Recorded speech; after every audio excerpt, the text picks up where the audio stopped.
Petit Hirschsprung deviendra grand. Le podcast qui vous parle de la maladie sans filtre et dans toutes ses formes. À l'écoute des familles et des soignants. Cette chaîne est là pour vous raconter les histoires des plus atypiques aux plus simples. Alors, on vous laisse avec ce récit qui, on l'espère, résonnera en vous. Petit Hirschsprung deviendra grand. Dans cet épisode, nous vous invitons à découvrir l'histoire de Dylan, 20 ans, atteint d'une forme longue de la maladie de Hirschsprung, et de sa maman Sandra. Lorsque Sandra raconte les premiers mois de vie de son fils, les inquiétudes, les hospitalisations et le parcours médical qui a marqué leur quotidien, on mesure toute la force et la détermination dont elle a fait preuve. Puis, Dylan prend la parole pour partager son vécu d'enfant, d'adolescent et aujourd'hui de jeune adulte, avec sincérité, humour et beaucoup de recul. Accrochez-vous, car vous allez entendre bien plus qu'un témoignage. Vous allez découvrir une véritable équipe de choc, un duo mère-fils soudé par l'amour, la résilience et le courage. Il y a 20 ans, Dylan était suivi à Bordeaux par le chirurgien pédiatrique Dr Lavran, entouré d'une équipe pluridisciplinaire engagée qui a accompagné la famille tout au long de ce parcours. Si vous avez envie d'écouter une histoire à la fois touchante, enrichissante et porteuse d'espoir, alors plongez avec nous dans la vie de Sandra et Dylan. Une rencontre pleine d'émotions, de lumière et de leçons de vie qui ne vous laissera pas indifférent. Alors, aujourd'hui, on va rencontrer Sandra et Dylan, que je vais laisser se présenter directement. Je tiens juste à dire quand même que c'est la mère et le fils. Et donc, du coup, je vous laisse vous présenter et merci beaucoup pour être là, quoi. Merci à vous pour tout ça, pour tout ce que vous faites pour l'association. Et donc, je suis Sandra, la maman du grand de 20 ans à côté de moi. Et je suis de la région bordelaise, à 200 mètres exactement de là où nous nous trouvons. C'est super ça. Et tu peux nous dire aussi, parce que tu faisais partie de l'association Rire et Tapage, est-ce que tu peux nous dire ce que tu faisais dans cette asso? J'étais effectivement trésorière de l'association aux côtés de Sylvie depuis presque 10 ans. On a passé le relais l'été dernier. Et oui. Ensuite, Dylan, on t'écoute. Je me présente, Dylan, 20 ans, porteur de la maladie en forme longue, qu'on m'a retiré du coup 2/3. Donc assez compliqué au début, mais maintenant on arrive à très bien gérer la vie avec. Il te reste un petit peu de côlon, donc, c'est ça? 1/3. 1/3 de côlon. Voilà. Ok. Forme assez longue du coup. Oui, c'est une forme longue, oui, clairement. Donc on va parler de tes débuts. Je pense pas que tu t'en souviennes de ta naissance. Non, je vais passer le relais. Tu passes le relais à Sandra. Déjà, pour commencer, Sandra, quand tu tombes enceinte de Dylan, etc., tout se passe bien? Est-ce qu'il y a des complications? Enfin, comment se passe ta grossesse à ce moment-là? Grossesse parfaite. J'aurais même aimé en avoir d'autres idées comme ça, quitte à être mère porteuse. Grossesse absolument parfaite. Il a fallu aller le chercher parce que 2 jours après, il était toujours pas là, donc j'ai été déclenchée. Il est né quand, Dylan? 17 janvier 2006. D'accord, ok. Il aurait dû était prévu arriver au 15 janvier. D'accord. Donc j'ai été déclenchée et ça s'est fini en césarienne parce qu'il avait le cordon autour du cou. Dylan, ça commençait bien. Mais sinon, voilà, grossesse parfaite, accouchement, une césarienne, mais tout va bien. Et au bout de 48 heures de vie, Dylan n'avait pas évacué le méconium. Il régurgitait beaucoup et effectivement, là, s'est lancé tout le reste. Donc une sage-femme qui vient, qui nous dit on va l'emmener à la radio. Mais alors, toi, est-ce que tu avais vu... Enfin, je suis désolée, je te coupe, mais à ce moment-là, déjà, est-ce que tu es en CHU, tu es en J'avais accouché à Bagatelle, clinique de niveau 1. Ok, ouais, je connais bien. Et donc, du coup, là, c'est la sage-femme qui se rend compte qu'il n'y a pas de méconium sur les 48 premières heures. Et là, tu vois un pédiatre qui arrive en chambre? Non, on l'envoie à la radio. Direct. Il part direct en radio. Il remonte et on m'annonce qu'un gastropédiatre d'un autre établissement va venir pour lui faire une sonde. Ok, on t'explique la sonde, ce que c'est concrètement? Parce que ça peut être une sonde dans le nez, ça peut être... enfin, tu vois. Je fais partie du milieu médical, donc je savais à quoi m'attendre un petit peu quand même. Et tu fais quoi dans le milieu médical? Je suis secrétaire médicale. Voilà, donc du coup, le gastropédiatre le prend en charge et en fait, ils débarquent tous dans ma chambre. Donc le pédiatre, la sage-femme, le gastro... Et moi, je comprends pas. Je comprends pas ce qui se passe. Son papa, lui, a tout de suite compris. Ils lui ont dit donnez-lui. Donc, je reprends Dylan dans mes bras et il m'annonce qu'il va être transféré. Donc, au CHU. Ouais, au CHU. Pour ceux qui connaissent pas, le CHU de Bagatelle, 10 minutes en voiture, 10-15 quoi. En SAMU, ça nous met 3 minutes. Oui. Ah oui, je te l'accorde. Ouais. Et là, je leur réponds on verra ça demain. J'avais pas compris. C'était urgent. Ouais. Très urgent. Ah oui, t'étais complètement. J'étais loin de tout ça, moi. Je venais d'accoucher, j'étais dans mon petit monde, j'avais pas compris qu'il y avait réellement une urgence. Mais en plus, c'est ton premier, Dylan. C'était le premier. Et puis, oui. Ouais. Le premier, l'unique et le seul. Ouais. Le premier, l'unique et le seul. Et oui. Oui, c'est ça. Non, mais c'est pour ça, arriver dans la vie de parents comme ça. Nous derrière. Donc du coup, il est transféré au CHU. Moi, je reste à Bagatelle parce que césarienne, de toute manière, il me fallait une ambulance, quoi qu'il arrive, pour faire Bagatelle, le CHU ou maternité du CHU à la néonate. Parce qu'à l'époque, les césariennes, on les levait pas tout de suite. Il y a quand même 20 ans. Oui, bien sûr. Donc, je suis restée à Bagatelle. Il a été transféré et je suis sortie quelques jours après. Mais chaque jour, j'avais une ambulance qui m'emmenait le voir. Ah, ça, c'est bien. Ouais. Et toi, à ce moment-là, le papa de Dylan, lui, il l'accompagne, du coup il le Ok. suit. Il le Avec suit. le SAMU. Toi, du coup, dans ta tête, qu'est-ce qui se passe Moi, je pleure. Ouais. Et je pleure. Pendant des heures et des heures, les sages-femmes me donnent du Xanax. Et là, je me retrouve dans un autre monde, mais je suis en train de planer, complètement planer. Et si bien que je retourne les voir, je leur dis, mais donnez-moi l'effet contraire, faites quelque chose, j'en peux plus. J'étais dans un état second. 4 heures du matin, j'appelle la néonate et je tombe sur une auxiliaire puéricultrice adorable qui me dit, vous inquiétez pas, votre gros bébé, parce que c'était loin d'être un petit bébé. Ah oui, il est né à combien 3 kg 590. Votre gros bébé est bien entouré de 2 jeunes filles et il dort paisiblement, tout va bien. Et là, moi, je me suis sentie apaisée et j'ai trouvé un peu de sommeil. Voilà, ça, c'était les débuts. La première nuit a été, mais j'ai pleuré des heures et des heures. Mais ouais, c'est normal. Puis j'ai appelé la famille, parce que ma famille n'est pas dans le département. Je les ai appelés, je leur ai dit, mais ne venez pas, en fait, c'est pas la peine. Dylan, il peut pas être... il ne pouvait pas aller au CHU en néonate. Ma famille est quand même venue, mes parents sont venus, et ils ont eu la chance à Pellegrin de le trouver dans un couloir entre la radio et la néonate. Donc ils ont pu l'apercevoir rapidement, lui faire un petit bisou. J'ai une photo de ma maman qui lui fait un petit bisou. Et puis voilà. Parce que là, du coup, c'est papa qui y est. Qu'est-ce qui s'organise en fait autour de ce transfert on annonce des choses Pas tout de suite. Ok. Pas tout de suite. Donc il a été transféré le jeudi soir. J'ai été le voir le vendredi, mais on m'a rien dit, rien annoncé de plus que ça. Le samedi matin, le docteur Lavran, samedi midi, docteur Lavran m'appelle et m'annonce qu'il sait ce que Dylan a. Et il m'annonce la maladie. Et donc là, il le sait grâce à quoi? Grâce à une radio de contraste ou une je biopsie? ne sais plus quel examen ils avaient fait à ce moment-là. Mais il n'y avait pas eu d'intervention, quoi. Non, pas encore. Justement, l'intervention allait avoir lieu quelques jours après. Ils lui ont posé la stomie. Donc, docteur Lavran t'appelle pour t'annoncer donc cette fameuse maladie. Qu'est-ce qu'il te dit à ce moment-là, docteur Lavran? Dans mes souvenirs, parce qu'il y a 20 ans quand même, on discute, il me dit, mais je sais ce que votre fils a, il a la maladie d'Hirschsprung. Tout de suite, il me dit, n'allez pas voir sur Internet. N'allez surtout pas voir sur Internet tout ce qui est noté. C'est moi qui vais m'en occuper et il me rassure, il me donne toutes les infos qu'il faut sur la maladie. Je raccroche avec mon plateau de repas devant moi et seule dans ma chambre, plus de gamins. La sage-femme arrive et elle s'assoit à côté de moi, elle me prend dans ses bras et on parle, et on parle. Et ça m'a fait beaucoup de bien de parler avec cette sage-femme. Et puis voilà, ensuite je demande à sortir le lendemain, le dimanche. D'accord. Donc j'ai rejoint Dylan et le lundi, il a été stomisé. Donc il passe au bloc le lundi matin. Ok. Donc là, on te parle de stomie. Alors toi, tu connaissais un petit peu, je pense, avec ton métier. Et le papa, du coup, de Dylan, pareil. Il connaissait ce que moi je lui disais aussi. Oui, mais, ok. Donc c'est en communiquant avec toi qu'il a. En tout cas, il avait une bonne. Vous avez bien accepté la chose finalement sur le moment. Comme on peut. Ouais. C'est quand même très très difficile, mais on se sentait vraiment entre de bonnes mains. Voilà, il y avait ce confort-là de bons soignants derrière. J'ai eu la chance de découvrir notre petit Dieu en Lavran. Hein. Oui. Merci le docteur Lavran. Donc par contre, effectivement, Dylan a été stomisé et quand je suis arrivée dans sa chambre, même si je savais, j'étais pas prête à voir la stomie. Et là, j'ai eu un gros choc. Les sages-femmes, les auxiliaires puéricultrices présentes ont appelé la psychologue du service.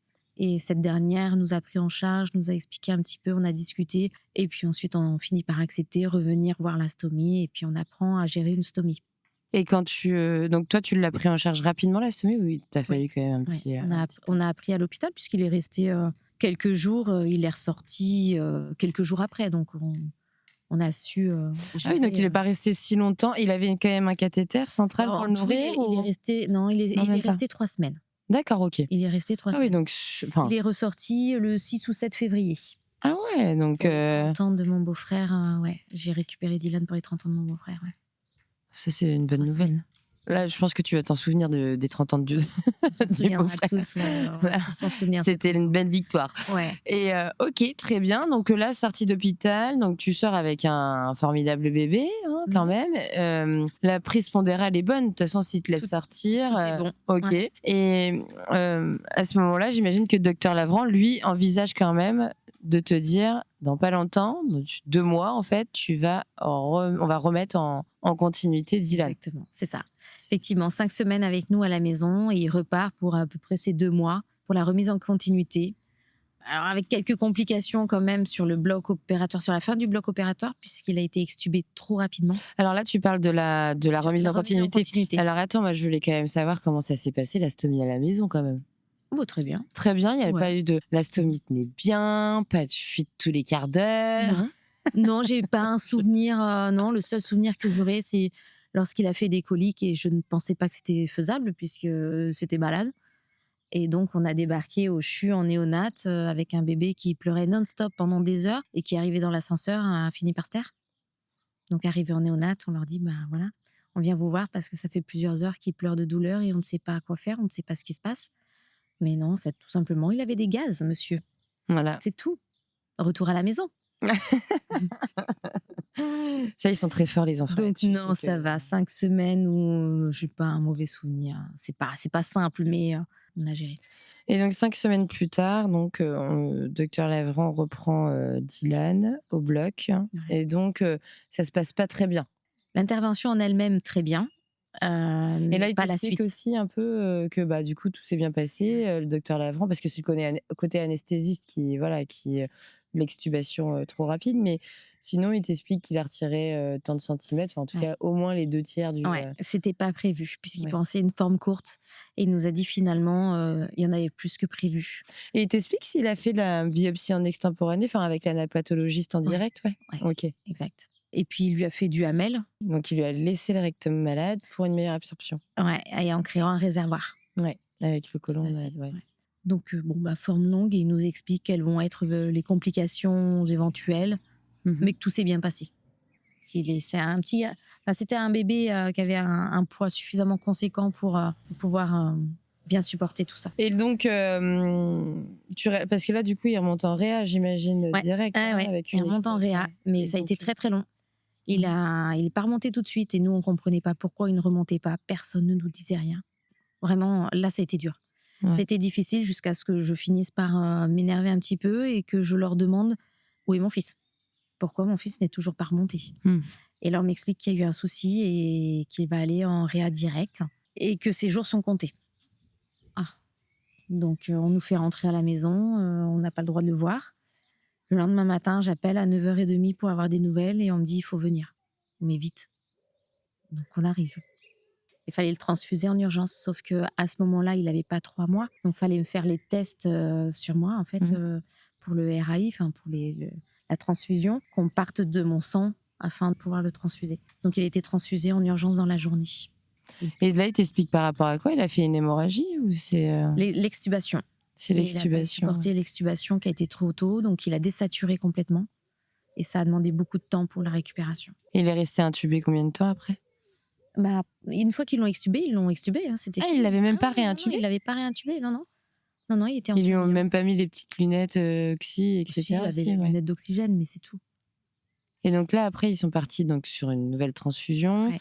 Il en a fait combien? 2, 3 en Une seule. général? Non, Une seule? une Ah seule oui, a ça suffi. va. Ok. Une seule a suffi Bon, et ça va. il a récupéré. Non, mais il est costaud. Hein. Il a bien récupéré. On est resté un peu en réa et puis transfert ensuite. Ok, que vous êtes resté combien de temps en réa à peu près? J'ai pas trop de souvenirs parce que ça a été très rapide. Hein. Il est resté qu'une semaine pour la remise en continuité. Ah ouais. Oui. Ouais, il est Ok. resté qu'une Oui, semaine. parce donc qu'en la soi, c'est même pas récupération- la maladie de Hirschsprung qui posait un problème, Non. c'était l'autre, ouais, le reste en post-op, fait, le post-op, ouais. Ouais, post-op immédiat, ouais. Et ouais. Et donc après, vous rentrez à la maison. Comment ça se passe ce retour à la maison alors que 7 jours avant, on te parle de jours comptés et Ça va. ouais. Ça va, on gère entre l'allaitement qui était difficile parce que beaucoup de séparation, donc j'avais de moins en moins de lait. Ouais. Ensuite, on est parti sur du lait maternisé. Ça s'est bien passé dans l'ensemble. Mm. On n'a pas eu trop de difficultés sur les 7 premiers mois. Donc en fait, c'était assez classique, chemin, voilà, à part l'alimentation. Mais ça, on sait qu'en général, les enfants Hirsch, l'oralité, enfin, l'alimentation, c'est quelque chose d'assez Oui, compliqué mais on dans était les suivis débuts. par une super diète. Donc, Caroline Ah oui, merci Caroline. Ah non, mais on avait vraiment une équipe de choc au CHU et un très très bon suivi. Ouais. On a intégré l'alimentation et vraiment ça s'est très bien passé. On testait chaque aliment. Mm. On voyait ce qui passait, ce qui ne passait pas et à partir de là, c'était facile. Ça a été facile jusqu'à ses 2 ans finalement. D'accord. Ouais. Mais après, à partir du 7e mois, tu me disais quoi? Au 7e mois, il y a eu un coup, il était en diarrhée, un coup, il était constipé. Donc, on alternait beaucoup les laits, puisque dans le lait, on mettait aussi de l'épaississant. Donc, très compliqué d'alterner épaississant, pas épaississant, les sels liquides, les sels compliqués. Mais finalement, c'était rien à côté de ce qui nous attendait. Parce que Jusqu'à l'âge de 2 ans et demi. Celui-là, elle nous met un petit suspense. Alors bon, 2 en ans fait, et demi. voilà, c'est ça. Et en fait, clairement, je sais même pas pourquoi j'en parle parce qu'il s'est passé un truc. C'était anodin par rapport au reste. Ouais. 2 ans et demi, on est dans le Tarn chez mes parents et Dylan nous fait sa première occlusion. Grand moment de panique, on ne sait pas ce que c'est, on nous en avait pas parlé non plus. Donc on descend à Purpan. Purpan nous dit il y a une aggravation de la maladie. Ah bon? C'est pas possible? On lui a retiré? C'est impossible. J'appelle Lavran, je lui explique. Il me dit non. Vous signez une décharge, vous venez de suite à Bordeaux. Donc je récupère mon gosse, bye bye tout le monde. On rentre chez mes parents, je charge la voiture, je balance tout dans la bagnole. On se casse à Bordeaux. C'était un vendredi. J'arrive à Bordeaux 3 heures après et Lavran était là, il nous attendait. Il savait ce qui allait se passer, lui, déjà. Ouais, parce que du coup, ça sentait l'entérocolite. Exactement, c'était une occlusion. Donc, montée de sonde, sa bouche, des gaz de partout. Et dès qu'il montait la sonde, ça sortait? Ouais. Non. Ah non, justement, non. Il n'y avait plus rien qui passait. Ah ouais. Donc, le lendemain matin, samedi matin, il part au bloc. Premier bloc. Pour subocclusion. S'en est suivi tellement d'autres. Mais tellement d'autres. Ah ouais? Ouais. On va dire que tu étais un peu sur ce fil pendant 4 ans. Ah ouais, 4 ans, ça a duré. Donc, de ces 2 à 6 ans, en fait. 4 ans de galère, subocclusion sur subocclusion, injection de Botox. L'apprentissage de la propreté très compliqué aussi, il l'évacuait pas. Il en a parlé, docteur Lavran, il y a pas longtemps. Et du coup, nursing matin, soir. Parce qu'il a fait 4 ans d'injection de Botox, aussi. Dylan. Ouais. C'est fou parce qu'on se connaît tellement tous. C'est-à-dire que j'ai interviewé le Chouir il y a pas longtemps. Elle a dit non, mais un petit 4 ans de Botox, c'est du jour au lendemain. Ouais, et bah, du coup, il est devant nous. Oui, voilà, c'est ça. Oui, docteur Lavran se souvient très bien de Dylan. Ça a été tellement compliqué. Et puis, nursing matin et soir, faut travailler à côté de ça. Puis, on n'est pas soignant, en fait. Ouais. Et le jour où Dylan m'a dit maman ne me touche plus. Ah ouais? Mon sang n'a fait qu'un tour. Mais tu m'étonnes, mais en même temps, parce que toi, est-ce que tu as un souvenir déjà de cette période-là? Pas du tout. Pas du tout? Non. Enfin, je me souviens de quelques fois où j'étais allé pour des fécalums. Je me souviens même du bloc. Ok. Quand à un moment, on allait dans le bloc, il y avait une fille qui était sur un lit à côté de moi et on se regardait. Et à un moment, les chemins se séparaient, on allait chacun d'un côté. Et T'avais quel âge là? je ne saurais pas dire. Ça remonte quand je crois que j'étais en primaire. Donc, ouais, grande section primaire peut-être, ouais. Ouais, donc peut-être. Non, primaire ou peut-être début collège, mais c'était surtout en primaire. Ok. Et après, je me souviens que. Et tu te souviens du regard de cette fille, quoi? Voilà, et que la porte du bloc était à gauche et que. Il me demandait une musique et qu'il chantait pour m'endormir. Ils étaient super sympas. Franchement, je me souviens juste de ça. Après. Bah, déjà, c'est bien. Hein. Voilà. Désolée. Ok. Et toi, par contre, tu t'en souviens parfaitement bien. On se souvient de tout. Et le jour où Dylan m'a dit maman ne me touche plus, j'ai appelé le docteur Lavran. Et je lui ai dit stop, on arrête tout. En fait, moi, je suis pas soignante, je peux pas entendre ça de la part de mon fils. Il m'a dit ok, on prend le relais. Et effectivement, on allait plusieurs fois par semaine à Pellegrin et c'est lui qui montait les sondes, qui faisait les nursings.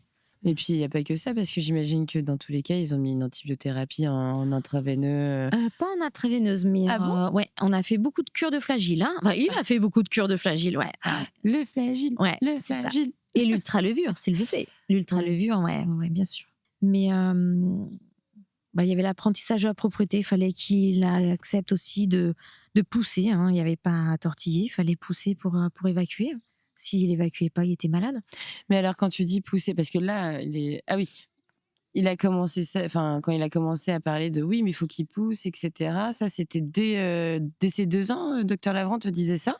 Oui, pour aller aux toilettes, il fallait évacuer, donc faire caca. Ouais. Et pour faire caca, faut pousser. Sauf que c'est là qu'on s'est rendu compte, au bout d'un certain temps, que Dylan avait une respiration inversée. Donc, il poussait avec l'air. Hein, exactement. D'où la kiné.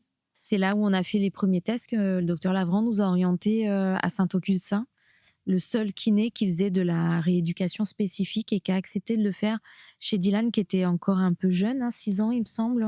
C'est ça, c'est de la rééducation du sphincter, c'est ça, hein? Exactement. Sphinctérienne, hein? Ouais. Et il a réinversé sa respiration. Il lui a appris à travers des méthodes à respirer différemment, à respirer normalement en fait, et pour pouvoir expulser. Et ça, on y allait 2 fois par semaine chez le kiné, et nous, tous les jours, matin et soir, il y avait aussi de la kiné à la maison. Quelques séances de kiné, ouais. Et puis la Wii. Séance de kiné se passait sur la Wii. Mais oui, c'est marrant. Ah ouais? Mais parce que du coup, elle venait chez toi et ouais. Non, pas du tout. Ah non, c'est qu'en fait, on allait chez le kiné et il faisait de la Wii, donc la Wii Sport. Ouais. Et dans certaines activités sportives, on travaille le périnée sans s'en rendre compte. D'accord, ok. Donc, on a investi pour l'anniversaire de Dylan dans une Wii. T'étais content à vous. T'as dit, en fait, cette maladie, elle est pas mal. Donc, je rigole. Je rigole. Voilà, il y avait la partie vraiment kiné pure et ensuite un petit exercice sur la Wii pour finir la séance. Ça a duré 2 ans, bien 2 ans. Toi, tu t'en rappelles aussi de cette période kiné Je sais plus si c'était la même à Bel Air. Ouais. Que oui, il me faisait effectivement que j'avais des électrodes et je voyais l'écran. Ok, donc c'était avec des électrodes aussi. Ok, avec des d'accord. électrodes et ça faisait une sensation d'électricité un petit peu. Voilà, bon, ça faisait une gêne, mais ça faisait à la fois bizarre. Mais du coup, elle te mettait des patchs sur le ventre, c'est ça? Ouais, c'est ça. Ok. Et ça t'envoyait des petits des petites pulsions, et en fonction en fait des exercices, ça faisait du coup les vibrements électriques dans le ventre. T'avais un sifflet. Il fallait siffler jusqu'à ce que. Alors ce sifflet, je crois que j'en ai déjà entendu parler. Rien à voir. Hein. Je suis désolée, voilà, mais j'en ai déjà entendu parler et ça marche aussi pour certaines césariennes où en fait on n'endort pas totalement le péritoine et en fait il faut souffler dedans jusqu'à ce que le bébé sorte. Je pense que ça doit être le même sifflet assez long. Non, là il est classique. Je l'ai encore à la maison. Faudrait que tu nous le montres. Ah, mais j'ai le matos à la maison si ça intéresse. Ah, mais carrément. Si tu peux nous envoyer une photo comme ça, on pourra le faire. Oui, bien sûr. Carrément. Ouais. Et donc, du coup, là, c'est bien parce qu'on va arriver un peu sur la partie Sandra Dylan. Donc, juste, j'aimerais avoir, toi, ton ressenti parce qu'il y a quand même quelques années. Et entre aujourd'hui et il y a maintenant 17 ans, quand tu as mis ton fils à l'école primaire, du coup, maternelle. Ouais. Comment ça s'est passé, toi, de ton côté? Parce que bon, ok, il n'y allait pas beaucoup, j'imagine, avec toutes les hospices, etc. Il y allait. Moi, on travaillait tous les deux. Alors ça a été très compliqué au départ pour le mettre à l'école parce que vu qu'il avait un PAI, il fallait lui amener tous ses repas. Il lui fallait un micro-ondes et un frigo. Et là, ça a été la guerre avec malheureusement la mairie, où je me suis entendue dire à cette époque, mais madame, vous savez que l'école n'est pas obligatoire. Ah ouais, mais ouais. Voilà. Là, ça a été difficile. Mais on est tombé sur une petite école de 3 classes avec un personnel adorable qui ont pris en charge Dylan avec toutes les complications qu'il pouvait y avoir. Et elles ont été sensationnelles. Sensationnelles. Franchement, une super école. Qui ont pris Dylan avec ses problèmes et qui ont assumé les problèmes. Ouais. Et ça, il n'y en a pas beaucoup. Non. On a été très bien lotis, que ce soit au niveau du personnel, la prise en charge médicale dès le départ, que ce soit à l'école. On a eu beaucoup de chance. On est tombé vraiment sur des gens sensationnels qui nous ont rendu la vie plus facile malgré tout. Et donc après, parce que c'était la même école qui faisait le primaire aussi derrière ou ouais. Il y a eu d'abord la crèche. Donc pareil, la crèche, ça s'est très très bien passé. Donc il a été en crèche aussi, ouais. Il a été à partir de 15 mois. Je l'ai gardé les 15 premiers mois. Crèche de Bagatelle en plus. Ah bah oui, mais c'est ça aussi, elle a des avantages, dites-le. Non, la crèche des Pantales de la mairie de Talence. Donc j'habitais Talence à l'époque. Non, rien à voir, mais bon, c'était une petite crèche cocooning quand même. Plus derrière une maternelle cocooning avec seulement 3 classes. Ouais. Et puis derrière une primaire, je sais plus, il y avait 6 classes Mais vraiment, Parfait. aucune difficulté. En fait, voilà, c'est ça. C'est que finalement, toi, ce que tu retiens, c'est que l'éducation, enfin, en tout cas, les inscriptions à l'éducation nationale, etc., tout se passe plutôt bien, même si effectivement, tu as eu un petit accrochage sur le tout début avec la mairie, simplement pour le frigo, pour l'alimentation de Dylan, quoi. Ensuite, on arrive au collège. Je te passe la main. Allez, on arrive au collège, Dylan. Déjà, est-ce que tu te souviens déjà, on va reprendre un petit peu en arrière pour bien faire les choses, la fin de ton primaire jusqu'à l'arrivée en 6e? Début collège, sachant que je savais comment ça allait se passer, vu que c'est la même qu'en primaire, j'avais déjà des repères du coup pour le collège. Donc, C'est la même qu'en primaire 2. pour surtout, le plus compliqué, les toilettes. Ok. Ouais. Ah oui, d'accord, pour toi, c'était la même Ouais. chose qu'en primaire, fallait absolument des Toilettes sanitaires. par moment, Ouais. voilà, quand j'avais effectivement envie. Ok. Donc, je faisais au mieux. Je me vidais le matin pour être tranquille la journée, pour éviter d'y aller. Sachant qu'avec la maladie, c'est pas comme des enfants normaux qui n'ont pas la maladie. Nous, on fait par exemple plus de bruit. Ouais. Donc, effectivement, il y a la honte du bruit. Toi, tu t'es déjà senti dans des situations. Oui. Ouais. Voilà. Et que du coup, effectivement, ça fait plus de bruit que d'autres personnes. Donc, quand il y a du monde autour, t'entends des gens dire ah, il fait du bruit, ah, tatati, tatata.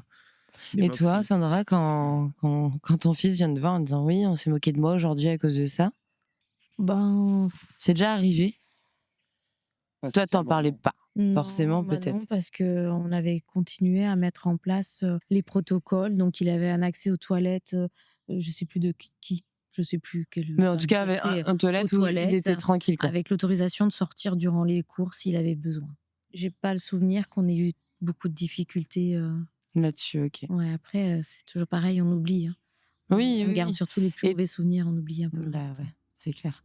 Et toi, Dylan, là, du coup, est-ce que tu as un souvenir, effectivement, où où tu t'es. Donc, les bruits, tu savais qu'il y avait du monde derrière et que ça parlait, mais est-ce qu'on est déjà venu se moquer de toi? Est-ce qu'il y a déjà eu.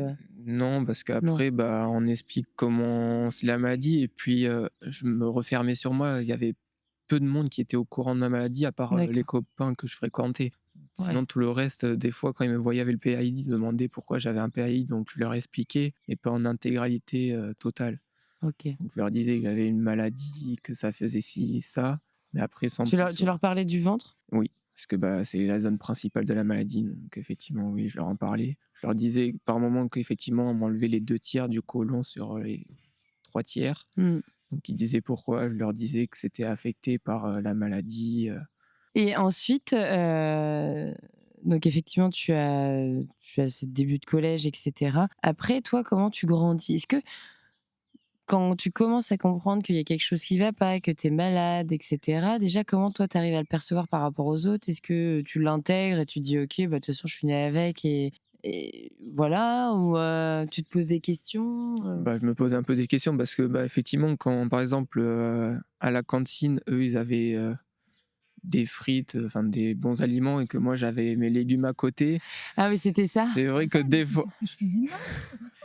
C'est vrai que là, effectivement, on se remet un peu en question en disant pourquoi tu peux pas manger ci et ça, et que toi, t'as ton PAI. Toi, tu mettais des légumes quand même à fond, ouais. En fait, depuis que Dylan est rentré à l'école, j'avais obligation de faire tous ses repas, y compris au collège. Quand il est arrivé au collège, je me suis dit, ça y est, c'est fini, c'est un self, il va s'autogérer, c'est très bien. Non, le collège m'a imposé de continuer. Et je me souviens très bien avoir dit à Dylan, oh là là, moi je suis dégoûtée. Et lui m'a répondu, ah bah non, moi je suis content, je mange que des choses que j'aime. Et c'était quoi les choses que t'aimais? De tout, en fait. Franchement, j'étais pas difficile. Mais pourquoi on t'obligeait un peu à faire ça? Parce que finalement, il devait garder quand même une bonne base de féculents. Et il y avait beaucoup d'intolérance alimentaire. Ah, mais ça, tu l'as pas dit. Mais oui, beaucoup d'aliments qu'on ne pouvait pas manger. Intolérance par rapport à? Parce que certains aliments constipent, d'autres donnent la diarrhée. Donc, il fallait vraiment bien équilibrer pour garder un transit nickel. Okay. Donc, il était très sensible à ça. Ah oui, depuis le départ, il fallait qu'on fasse tous les repas parce que trop d'interdits et dans les repas, ils peuvent pas enlever les brocolis, ils peuvent pas enlever le maïs, ils peuvent pas. Donc, trop compliqué à gérer pour eux. Donc, on faisait tous les repas. Alors oui, ça a ses avantages et ses inconvénients, c'est-à-dire qu'ils mangeaient que des choses qu'il aimait, forcément, et qu'il pouvait manger. Par contre, des fois, quand c'est frites et que lui, il avait ses épinards, ouais, ça fait râler, ouais, tout à fait. Je le conçois. Mais voilà, après, c'était une habitude. Et par contre, depuis tout petit et depuis même l'école maternelle, on a toujours parlé de la maladie, y compris avec les copains. C'est arrivé une fois qu'un copain lui dise tu pues le caca. Et on a expliqué à ce petit copain pourquoi. Et l'avantage, c'est que tous les copains de la maternelle ont suivi Dylan et se sont suivis en fait tous jusqu'au collège. Donc tout le monde savait que Dylan avait une maladie et pourquoi il venait avec son repas. Ouais, il n'y avait pas de trop. En fait, ça va, t'as pas été non plus trop dans exclu, etc. Pas du Enfin tout. voilà, ça Pas c'est du un tout. peu une chance Pas aussi. du tout. quoi. Il a même pu partir en classe de neige, en classe verte aussi, ce qui est pas T'as courant pas eu non trop plus. peur Non. Non, j'avais confiance en les instits. Et en lui aussi peut-être. Ouais. Voilà, Dylan, c'était relativement stable.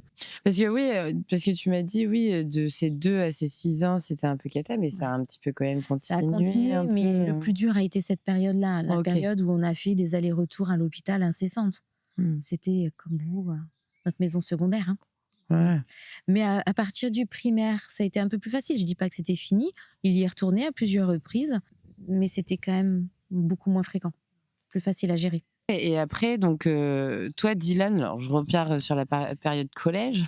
Donc, t'es au collège, ça se passe bien, même avec les profs et tout. T'as pas eu, genre, des fois où tu devais sortir, où le prof te dit, bah non, Non, du tout. jamais. Et puis, sachant que j'y allais le matin, je faisais au mieux pour me retenir, pour éviter d'y aller dans la journée. Et si j'avais envie, je demandais à aller aux toilettes. Et de toute façon, les profs, il y en a 2, 3 qui savaient ce que j'avais. Donc, ils me laissaient y aller, effectivement, entre les cours. Parce que moi, j'ai un souvenir de toi, je suis désolée, il y a 2 ans, quand on s'est vu, où tu m'as énormément rassurée d'ailleurs, et je te remercie beaucoup, où tu m'avais dit la seule chose avec cette maladie, en fait, c'est vrai que en fait, tu manges et tu vas très vite aux toilettes derrière. Donc c'est pour ça que je te posais la question, parce que tu manges le midi quand même. Je mange le midi, oui. Ouais. Mais du coup, c'est vrai qu'en général, tu allais en cours, ou tu faisais en sorte d'aller aux toilettes et après, Non, tu avais ta petite Après, orga. c'est vrai que des fois, je ressentais des gènes, donc c'est là où je demandais effectivement aller aux toilettes, parce que vraiment j'étais gêné ou j'avais comme une petite boule au ventre à évacuer. Ouais. Donc là, je demandais effectivement aller aux toilettes entre les cours pour effectivement qu'il n'y ait personne à ce moment-là pour être et que tu sois tranquille. tranquille, ouais, bien sûr. Et ensuite, donc, j'imagine qu'en plus, c'est un peu comme mon fils, tu as eu toujours des selles un peu liquides, du coup. Oui, ça dépend effectivement des aliments du coup que je Ok. mangeais, effectivement. Ah bah oui, parce que c'est vrai qu'il y avait des constipations quand même. Ouais. C'est ça la grande Ouais. Donc, du coup, particularité. on a beaucoup joué sur l'alimentation, mais aussi Forlax tous les jours.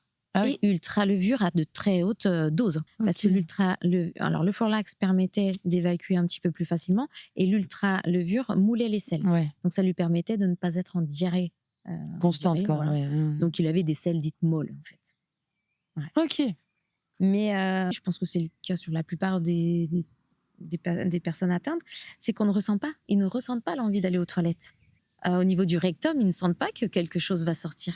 Mais ouais. Ah ouais, c'est Tout vrai que se toi, joue, tu n'as jamais. Quand je ressentais quelque chose, c'était vraiment au niveau du ventre. Ouais, c'est ça. Tout se joue dans le ventre. Donc finalement, oui, c'est un canard parce qu'il mange chi, mais comme il ne ressent pas, il n'y va pas dans la foulée. Il va ressentir l'envie et la nécessité d'aller aux toilettes qu'à partir du moment où ça se ressent dans un le premier ventre. ballonnement, où tu te sens un peu ballonné, ce genre de choses, quoi. Un genre de boule qui passe vraiment c'est ce au que niveau tu du disais, ouais. ventre, effectivement. Et des Ah ouais, fois, on le ressent effectivement à l'arrière, des fois, parce que on sent que ça pousse un peu. Mais généralement, c'est vraiment au niveau du ventre. C'est fou, ça. Bah oui, mais après, mais si, en plus, t'as encore ton rectum, toi. Oui, mais il a un rectum malade, donc il a un Oui, réservoir, c'est vrai. donc il stocke. Ouais, c'est quand même fou. Non, mais c'est intéressant de le savoir. Et du coup, on repasse à Dylan. Donc, le collège se passe plutôt bien, etc. Et arrive la 3e où tu décides, j'imagine, de faire un métier, d'aller au lycée. Raconte-nous un petit peu. De faire un CAP des métiers de l'agriculture pour travailler au niveau des animaux. D'accord. Et du coup, effectivement, c'était pas à la porte d'à côté. C'était à 45 minutes de route de Bordeaux. Donc, c'était où ? À La Réole. D'accord, ok. Voilà. Dans la Pampa. Voilà, la campagne, effectivement. Raconte-nous un peu comment ça se passe cette période. Du coup, c'était en alternance. Ouais. Donc, par exemple, c'était 1 semaine cours et 3 semaines en entreprise ou 2 semaines en entreprise, ça dépendait. Et des fois, effectivement, on faisait, je sais pas si c'était déjà arrivé, faire 1 semaine cours. Après, on revient à la maison sur le week-end et on repart en cours. Mais du coup, c'était en alternance. Et quand j'étais sur place, c'était de l'internat. D'accord, ok. Donc, effectivement, nous, on était au nord de la Réole et l'internat, c'était au sud. Donc, il y avait. Alors, est-ce que tu peux nous expliquer ce que c'est un internat, etc., C'est- qu'on comprenne le contexte de vie quand même? Vas-y, c'est assez particulier. L'alternat, c'est qu'effectivement, on dort sur place. Donc, Voilà. effectivement, il y a tout ce qui est self, y compris, avec douche, toilette. Donc là, ça y est, fini les repas. Hein, maman? Mais fini le gosse à la maison. Là, t'as quel âge quand tu pars? euh, T'as quel âge quand tu pars? ouais, 15 ans, ouais, dans ces alentours-là. Ok. Et là, effectivement, il n'y avait plus de PAI. C'était vraiment repas sur place. Donc après, je faisais quand même attention à ce que je mangeais. Ouais. Des moments, par exemple, il y avait du maïs, donc j'ai évité, par exemple, le maïs ou les brocolis, donc je prenais d'autres choses à côté vu qu'il y avait plusieurs choix. Et tu savais pourquoi tu pouvais pas en manger, etc. Parce que je savais que, sachant que c'est très peu de fois que j'en mangeais, voire pas du tout, j'avais pas envie d'avoir mal au ventre ou de ressentir une gêne pendant les cours. Oui, parce que Caroline, elle nous a dit, le maïs, ça ne se digère pas. Voilà, c'est ça. Voilà, c'est juste pour faire beau dans l'assiette. Oui. Et puis ça donne de l'air aussi. Eh oui. Donc effectivement, je faisais attention à ce que je mangeais. Ok. Et ça va, t'arriver quand même à bien, voilà. Voilà. Et puis ce qui est bien, c'est que les toilettes, l'internat sont quand même assez loin des chambres. Donc si la nuit ça j'avais fait envie, j'y allais vraiment en pleine nuit pour être vraiment tranquille et je faisais quand même attention à bien fermer les portes derrière pour éviter qu'on m'entende quand même. Ah, t'avais quand même ce stress, quoi. Oui, parce que après, elles sont pas non plus trop loin des toilettes, les chambres. Donc Ouais. en cas que ça Mais arrive. juste le fait qu'on t'entende, enfin, toi, c'était vraiment C'est pas psychologique, possible. ouais, c'est vraiment une honte. Voilà. Et Ah ça l'est ouais. effectivement encore. Ouais. C'est fou, ça. Ouais, après, bon, je dis ça, je suis pas à ta place, hein, ceci dit, mais c'est dommage qu'on n'arrive pas à se dire, mais en fait, voilà quoi, enfin, on va tous aux toilettes, en fait. Et ça se trouve, t'as des personnes qui n'ont même pas la maladie, qui font autant de bruit que toi Et qui sentent aussi mauvais. et qui sentent aussi très mauvais. Enfin, je veux dire, c'est. C'est psychologique. Même honnêtement, avec mes meilleurs amis, quand on se connaît depuis fort longtemps, je fais pareil. Hein, je peux pas aller aux toilettes avec eux, même si ils savent que j'ai une maladie, que je fais du bruit, même en leur disant. Vraiment, je peux passer un blocage. Même avec la famille, hein, parfois c'était pas toujours évident. Non. Ouais. Même avec la famille, ouais. Mais je commence petit à petit à essayer de débloquer, même si c'est difficile, mais ça restera un blocage. Ouais. Et ensuite, donc cet internat, donc c'est ça qui était compliqué parce que tu savais que tu allais devoir te lever en pleine nuit pour aller te vider. C'était ça qui était.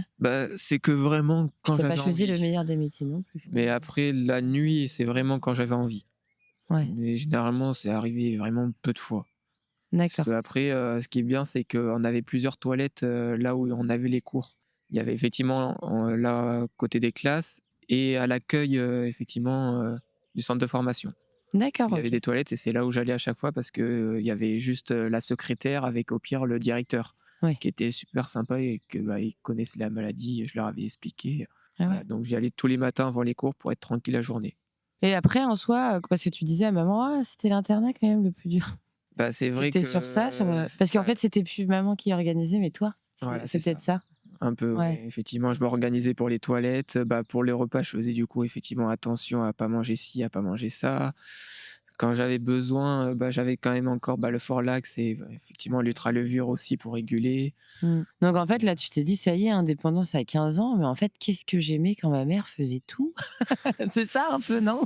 Oui, non, parce qu'après, c'est vrai qu'au moins pour plus tard, ça nous apprend à se débrouiller. Oui, en soi, regarde, ouais, c'est clair. Maintenant, on vit bien avec. Ouais.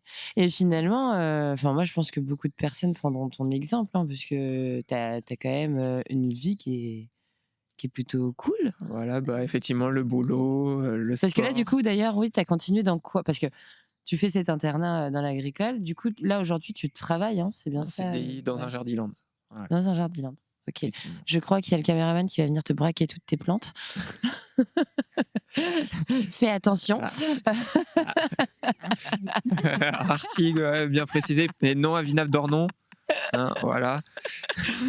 Ça tombe bien, on est rive droite.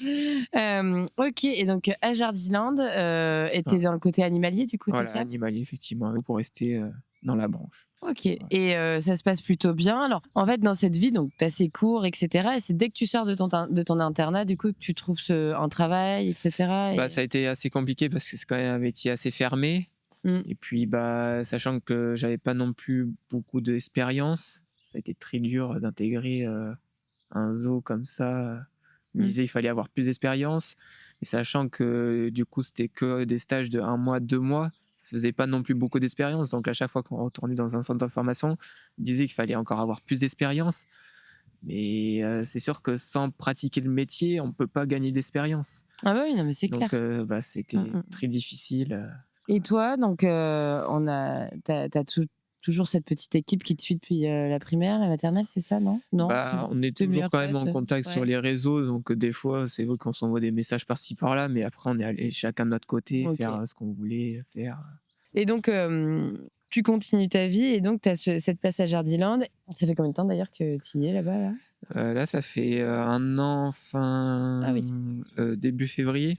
Début février. Fin février. Ok.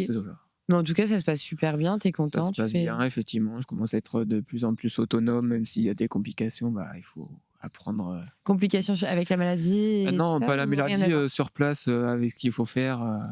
Voilà, la maladie, bah, après, c'est pareil, là-bas, il y a des toilettes assez fermées, donc oui, donc s'il y a besoin, je peux y aller tranquillement. Et toi, dans l'âge adulte, est-ce que tu as déjà rencontré des petites gastro? Jamais. Genre de choses? Non, jamais. Jamais de gastro, grippe très peu, voire pas du tout, mais vraiment tranquille. En fait, c'est des warriors après. En fait, ils en ont tellement. Puis bah, on fait attention quand même, on se protège.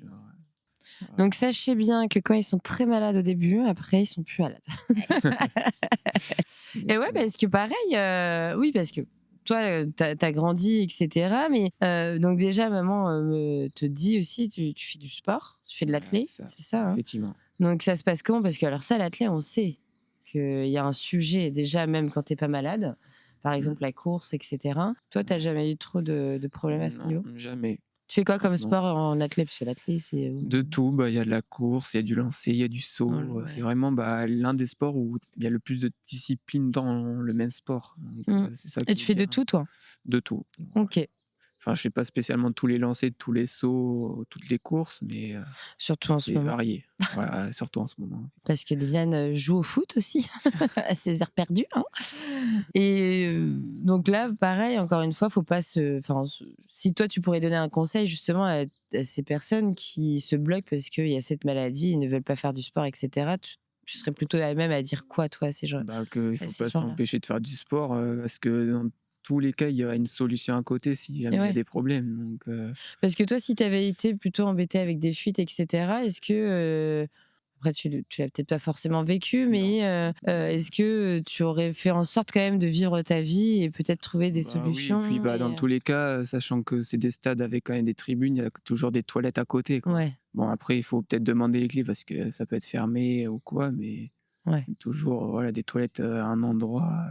On évite les marathons, mais les athlètes, là où il y a des tribunes, là où il y a des toilettes, on y va, les gars. Ok, donc tu mènes quand même ta petite vie, hein, puisque tu as 20 ans, tu fais ton petit truc, tu as ton appart, etc. Pas encore. Là, on a donc retour chez maman. Ah bah oui, bien sûr. Bien sûr. Le retour des repas. Oui, aussi, tout à fait. Tu t'autorises quand même à manger un peu plus des choses. J'ai effectivement testé des nouvelles choses et que ça s'est très bien passé. Ah ouais? Surtout les jus. Maintenant, c'est libre. Après, le coca? Non, j'évite tout ce qui est gazeux parce que justement, ça donne de l'air. Ok. Ah oui, en fait, c'est les gaz qui te font peur, en fait. Voilà, c'est ça. Et puis après, les gaz, on le sent quand on en a. Et puis ça sort un peu sans le prévoir. Donc, et puis, je vais le dire honnêtement, j'arrive pas à péter, quoi, parce que j'ai peur en pétant que ça évacue, et que tout sorte. Ouais, non, mais c'est clair. Donc c'est pour ça que... Donc tout ce qui est gazeux, tu te dis, c'est bon à savoir. Voilà, que j'évite effectivement. Après, j'ai le droit d'en boire effectivement, mais j'évite pour éviter des complications à côté. Ouais. Voilà. Et après, sinon, tout ce qui est bonbons, chocolat et tout ça. Bonbons, pareil, ça, je peux. Chocolat aussi. Chewing-gum, c'est pareil, ça note de l'air, donc ça, j'évite d'en manger. Mais après, je m'empêche pas d'en manger. Ok. Et donc, ensuite, on va parler de choses, je pense que toute personne comme toi a énormément du mal à en parler. Et je te remercie encore une fois de faire cet échange avec moi qui est super important. Après, tout ce qui va dire relations plus que amicales, les petites copines. Là, actuellement, je sais que tu es en couple. Maman m'a donné les petits secrets. Ouais, les mères, ils savent tout. Ouais. Voilà, comment ça se passe? Bon, honnêtement, ça se passe bien. Bah, là, ça va faire 2 ans fin mai. Bravo. Donc, pour l'instant, ça tient. Et franchement, bah, elle est au courant de tout. On se raconte Voilà, tout. c'est ça. Voilà. C'est-à-dire que tu lui as dit quand? Oh, Tout de bah, suite? Non, pas de suite, mais au fur et à mesure, bah, quand même, je lui dis que quand j'allais aux toilettes, j'avais besoin d'être un peu seul parce que voilà, après, bah, c'est là où vient le moment où on explique un peu la raison du pourquoi. Donc, bah, vient toutes les questions. Donc, après, bah, effectivement, on parle qu'on fait du bruit aux toilettes et du coup, on a envie d'être un peu tranquille pour être tout seul et évacuer tout ça. Mais après, au fur et à mesure du temps, bah, on essaie de débloquer un peu tout ça et là, ça va de mieux en mieux? bah là, je me lâche complètement, honnêtement. Ouais, il n'y a plus aucun problème. Voilà, il y a 2 plus ans, c'est bon, on a passé le cap. Non, mais c'est super bien. Donc en fait, elle a accepté, il n'y a plus de soucis. Bah, là, on se connaît tous les secrets, donc là, il n'y a Ouais. plus aucune retenue. Et puis, bah, ça fait du bien de se relâcher avec une personne quand même qu'on connaissait Qui pas au est autre début. Et que maman et papa. Et ouais. Après, voilà. Ouais. Et donc là aujourd'hui, encore une fois, mille merci pour tout cet échange qui, je sais, n'est pas forcément des plus simples. Avec plaisir. Là aujourd'hui, qu'est-ce que tu peux dire à tes potes Hirschsprung et après on fera un petit mot à Docteur Lavran aussi. Ah bah oui, le sauveur, le dieu comme on dit. Bah, on arrive à très bien vivre avec. C'est effectivement difficile au début parce que bah on connaît pas encore forcément la maladie au total, donc on découvre au fur et à mesure du temps. Et ouais, tu te découvres toi aussi? Voilà, c'est ça. Effectivement, on découvre ce qu'on n'a pas le droit de manger, de faire, les toilettes surtout. C'est assez compliqué de vivre avec ça, mais on se débloque petit à petit. Honnêtement, le plus dur, c'est le début, mais après, le plus simple reste à venir, quoi. Et le plus important, finalement, c'est de se faire confiance. Voilà, c'est ça aussi. Et puis, de ne pas hésiter surtout à en parler aux proches qui nous entourent, quoi. C'est ça. Toi, tu as beaucoup parlé avec maman. Oui, c'est sûr que c'est le principal. Les parents, c'est vraiment, on va dire, ceux qu'on peut tout dire, quoi. Et est-ce que tu as envie de dire un petit mot à ton sauveur, à Docteur Lavran, ou pas d'ailleurs, c'est toi qui choisis. Je vais quand même dire 2-3 mots. Du coup, quand même, merci encore à notre sauveur. Et puis, il est au courant de tout, il sait ce qu'il faut faire. Il faut vraiment pas s'inquiéter avec lui parce qu'il a toujours des solutions. Et puis, il est toujours là quand on a besoin. Et puis, on sait que la porte est ouverte. Bon, il faut quand même l'appeler, lui prévenir que si on a envie de le voir. Voilà, en tout cas, il est toujours là et qu'on ne pourra pas l'oublier. Eh oui. Il reste dans le cœur. En tout cas, merci beaucoup, Dylan. Est-ce que toi, Sandra, tu aurais un petit mot à dire soit à Docteur Lavran, soit à Caroline, soit aux deux? Aux deux. Parce que toi, tu as quand même pas mal échangé avec eux, on le sait. Ouais, une équipe vraiment formidable. Ils nous ont sauvé Dylan, faut dire ce qui est. Ils nous ont beaucoup aidés au quotidien. C'est vraiment des professionnels hors normes, d'une grande humanité. Donc, merci à vous deux, merci à votre équipe, de la disponibilité aussi et de tout le soutien qu'ils ont pu nous apporter, bien sûr. Et j'espère bien qu'on gardera des contacts. Dylan, il va de temps en temps encore, passe les voir pour le plaisir. Il faut savoir que maintenant qu'il est majeur, il n'est plus rien qui l'oblige par le Docteur Lavran. Mais d'ailleurs, c'est ça que je t'ai pas demandé, mais tu as toujours quand même des suivis ou plus du tout? Là, non. Non, plus de en fait, suivi, depuis que tu es partie de Pèlerin, plus de suivi. Voilà, c'est ça. Ok. Plus de suivi, mais s'il y a besoin, Fred, ou le docteur du ventre, comme on disait tout le temps. Tonton Fred. Nous réoriente sur l'évêque. Il nous réorientera en cas de besoin. Ok. Ah oui, donc voilà, il y a tout quand même. Il y a quand même un bon petit parcours que Docteur Lavran lui a mis en place, si jamais. De toute manière, là où il partira, on le suivra. Ouais. Le Docteur Lavran, on lui a toujours dit. Ouais. Vous partez, on vous suit. Il n'a pas le droit à la retraite. Je crois que ça, il le sait. Trop de Hirschsprung, il n'a pas le droit à la retraite. C'est sûr. Et en tout cas, moi, je voudrais juste dire un dernier petit mot à tous ceux qui sont atteints de la maladie d'Hirschsprung. Effectivement, faites-vous confiance, mais ne vous arrêtez pas de vivre. Parce que oui, il y a des moments difficiles, mais il y a aussi des moments merveilleux à venir. Chaque étape doit être passée avec force. Et c'est ce qui va vous rendre bien meilleur ensuite. Donc, ne lâchez rien. Ne lâchez rien. Ne lâchez rien. Et vous n'êtes pas seul. Et vous n'êtes pas seuls, on est tous ensemble. Ouais, on est tous ensemble. Et moi, je tiens juste à vous dire à tous les deux, parce que c'est toi qui m'as accueilli dans le groupe de Rire et Tapage avec Sylvie. Enfin, c'est Florie qui m'a fait rentrer, mais c'est vous qui m'avez présenté sur la page. Et puis surtout, Dylan, moi, quand je t'ai vu, ça y est, mon soleil est revenu dans mon cerveau. Je tiens à te dire que tu m'as fait un bien, mais monstrueux. Il y a 2 ans, quand je t'ai rencontré, tu venais tout juste d'avoir 18 ans. J'étais sauvée, en fait. Je me sentais sauvée par tous les mots que tu m'as apportés. Non, mais t'inquiète, alors les débuts, c'est toujours compliqué, mais on y arrive tout le temps. En fait, c'est exactement ce que ta maman vient de dire à ses futurs Hirsch. C'est que vraiment, garde ce petit soleil que t'as en toi, parce qu'il nous fait énormément de bien et on voit qu'on peut toujours y arriver malgré tout. Donc, merci énormément à vous deux. Merci à vous. Et puis, maintenant, on va aller manger des chips. Ouais, on va aller grignoter et boire un petit coup. Merci à vous. On va au moins faire ça. Merci. Merci.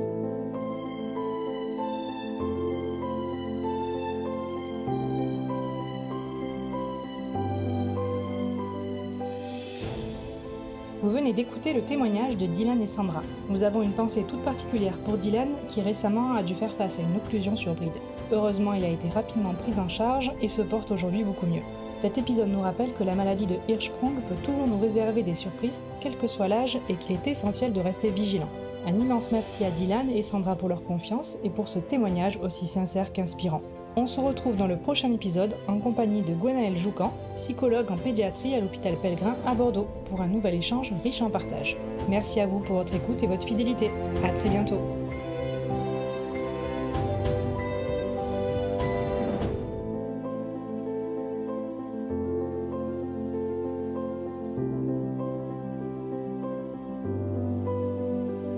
Petit Hirschsprung devient dragon.